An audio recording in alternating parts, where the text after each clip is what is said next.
Hello all my beautiful sisters from those other misters, welcome back to my channel. Today I'm going to sit down with you and have a chit chat. I'm going to have a talk about 5 makeup habits that I've changed in the last 5 years. Now I chose 5 years because that's probably when my makeup consumerism peaked, and then over time I have changed. Let's say I've changed.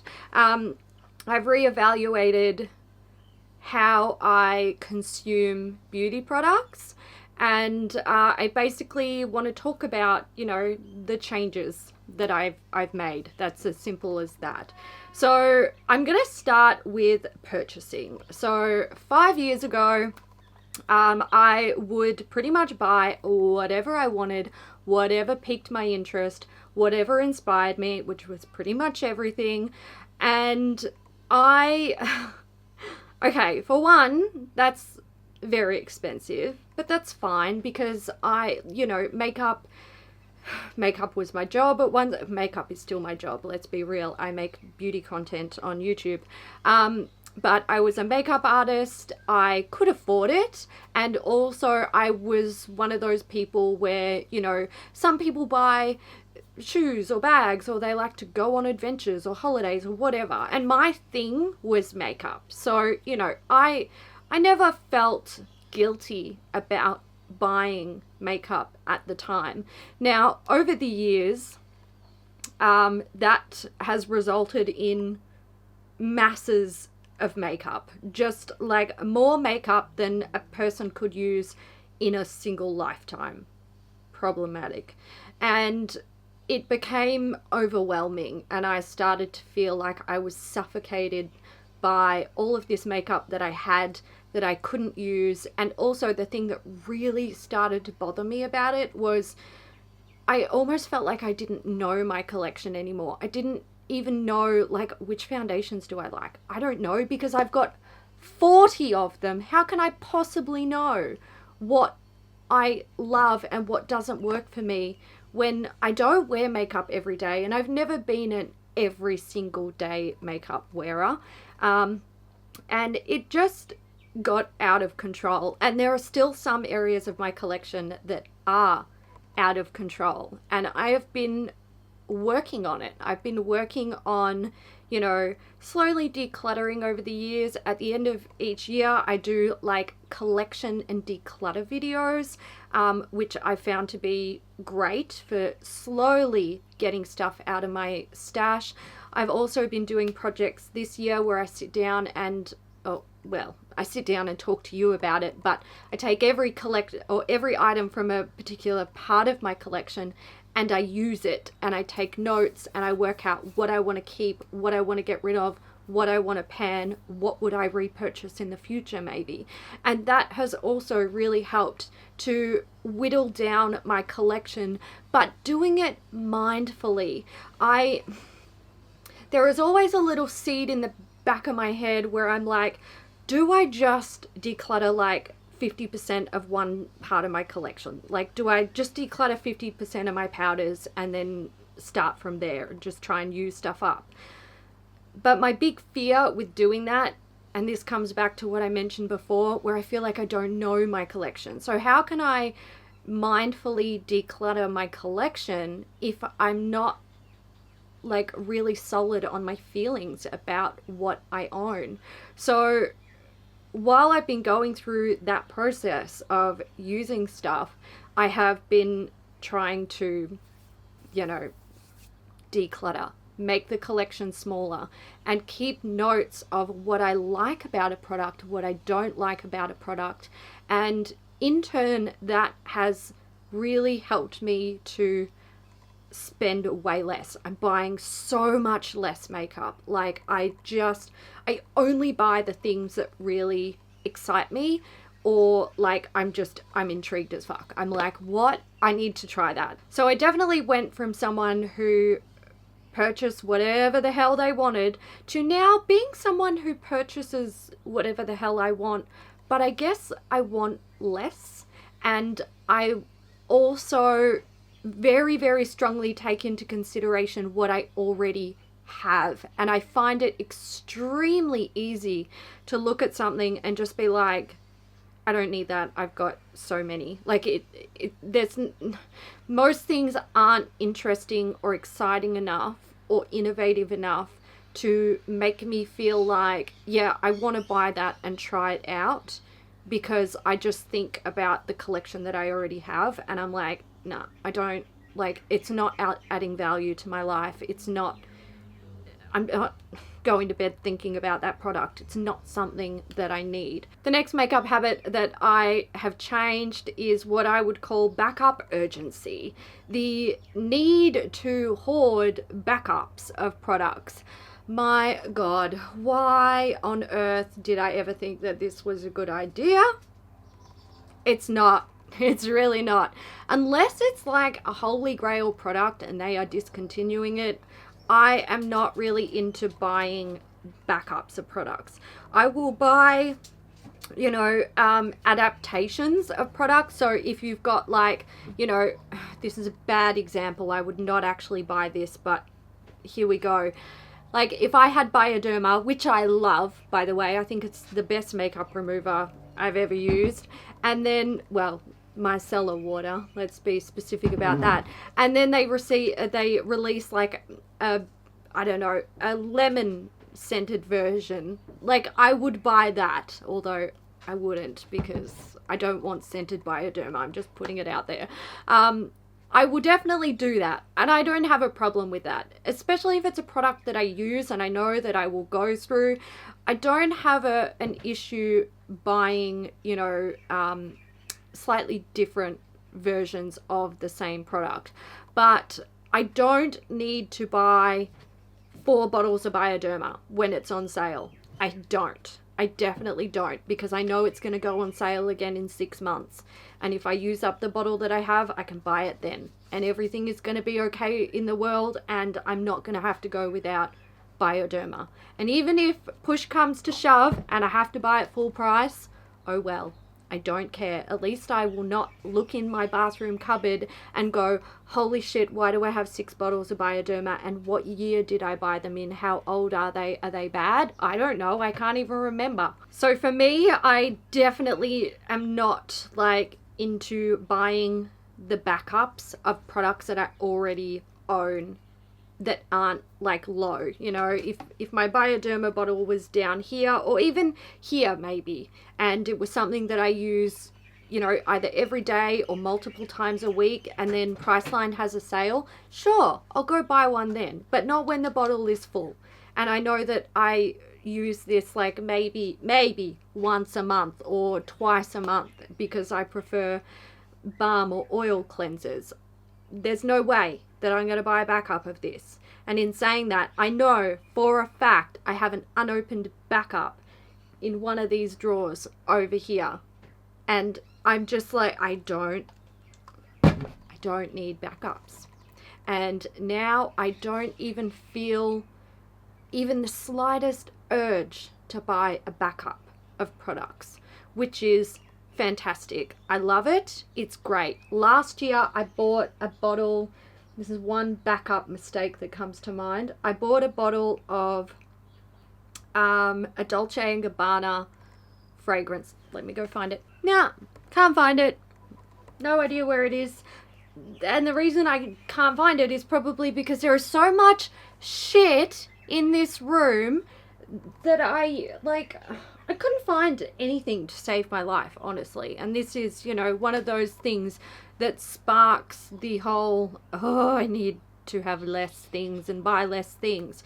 But going back to that fragrance, the reason why I purchased it was because they said that they were discontinuing it. And then I was like, oh my God, I have to buy one because I love that fragrance. It is divine. One of my like all-time favorites. And turns out that they didn't discontinue it. They brought it back, or they decided to like keep making it because it was popular. And I have always regretted buying that backup.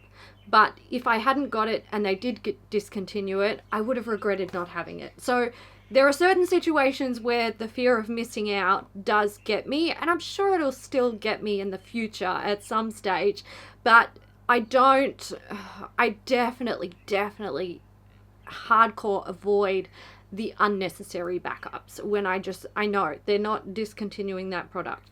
You've got two at home. You don't need that. Even if it is on sale, don't even think about it. Don't stock up. You don't need to stock up. The third makeup habit that I have changed is my preference in the size of the products that I am buying. So this relates solely to makeup items, and not all makeup items. When I think about it, I think about like eyeshadows. So if I'm buying an eyeshadow palette and the pans are a standard size or larger than standard size, that's actually a big, like, it turns me off the eyeshadow palette, because I know for a fact that I'll never finish it. I'll probably never even hit pan on a standard eyeshadow unless it is like a color that's similar to my skin tone and I'm using it to set like my eye primer or something like that. But any like standard colored eyeshadow, I'm not going to use it. I'm going to use it, but I'm not going to finish it. I probably won't even hit pan on it. It's something that I could likely take to the grave. So smaller pans I feel better about, and they are actually my preference when I'm looking at eyeshadows these days. Some other products that I like to buy small versions of are highlighters and blushes. They are definitely a favorite of mine, and I think that's just because I know how little of those products I actually use like on my face. So, you know, blush just goes here, and sometimes I take it a little bit up here. Highlight, again, it's just here, a little bit up here, maybe tiny bit on the nose.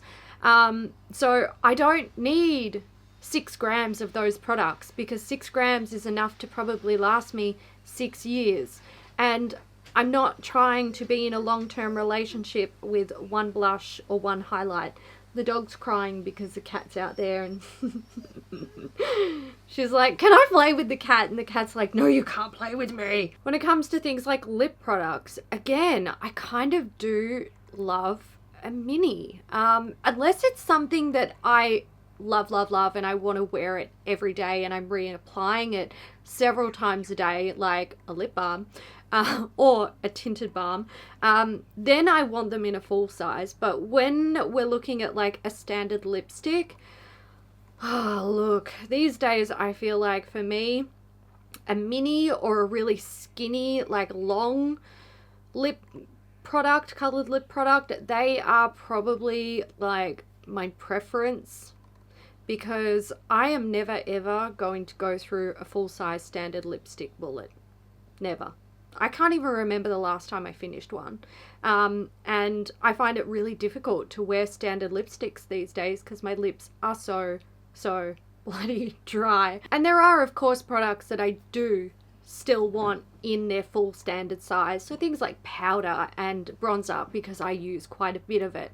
Foundation, obviously. So, you know, those sort of products I want in a full size. So mini products are a favorite for me. There are still some that I want in a full size, and I think I'll always want in a full size.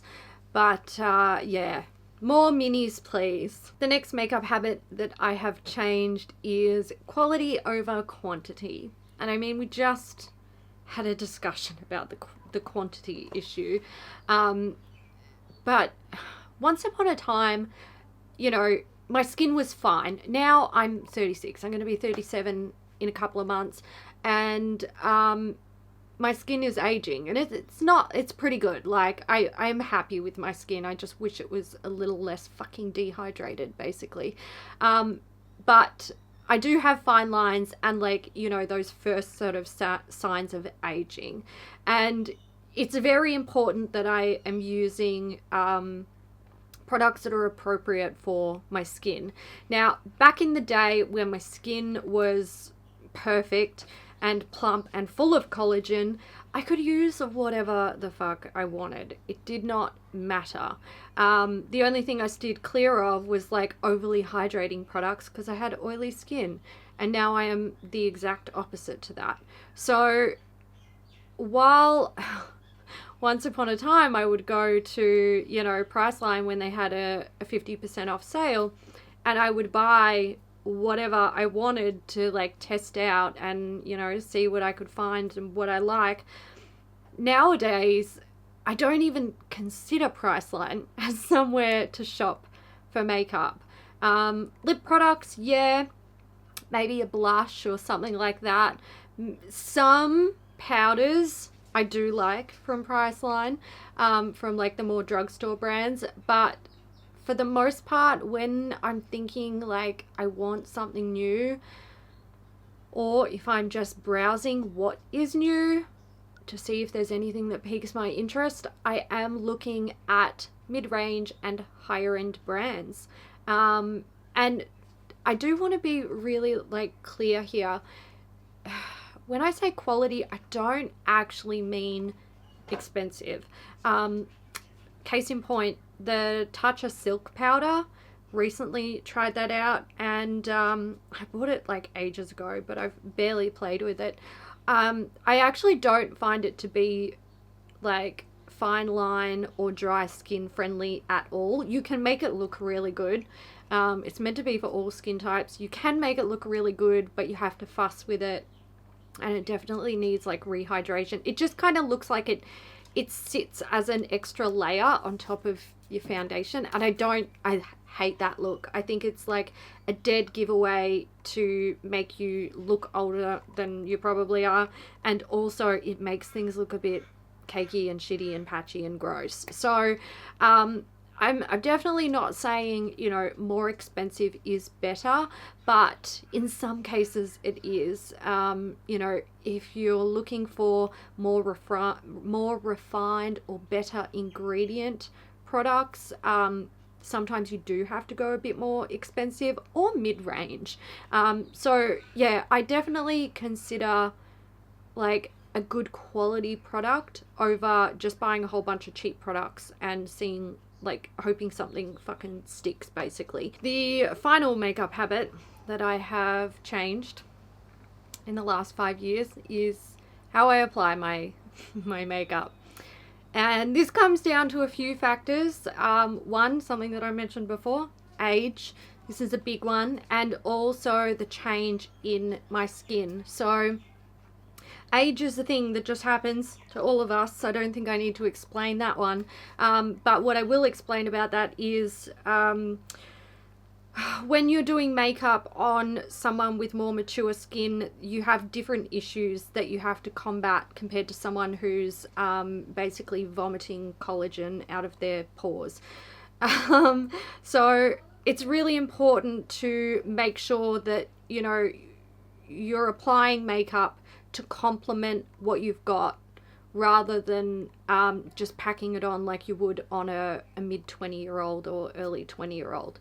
So obviously that has been a big change for me. I do a lot less, thinner layers, less product, less drying looking stuff, and also I tend to avoid like super sparkly highlighters up on my cheekbones, especially when I'm very dehydrated, because when I smile I get all these little fine lines, and it highlights. That's exactly what it does. So it, you know, these are the things that make it look worse. Another factor to the change in how I apply my makeup has definitely been a change in my skin. So I went from oily skin to dry skin, and that was because of isotretinoin. I did notice that when I came off the medication, my skin balanced out a bit. I was more normal, and I loved it. It was fantastic. I could wear whatever the hell I wanted, basically,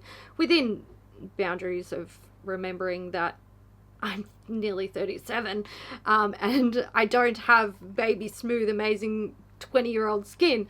But what I've noticed throughout winter is my skin has just gotten so bad.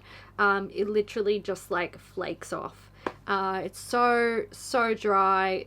I can't seem to keep the moisture in there. It's like I'm back on isotretinoin at like the peak of my treatment, where my skin was, you know, just not producing any oil at all. So that has also like, I've had to learn how to adapt to that.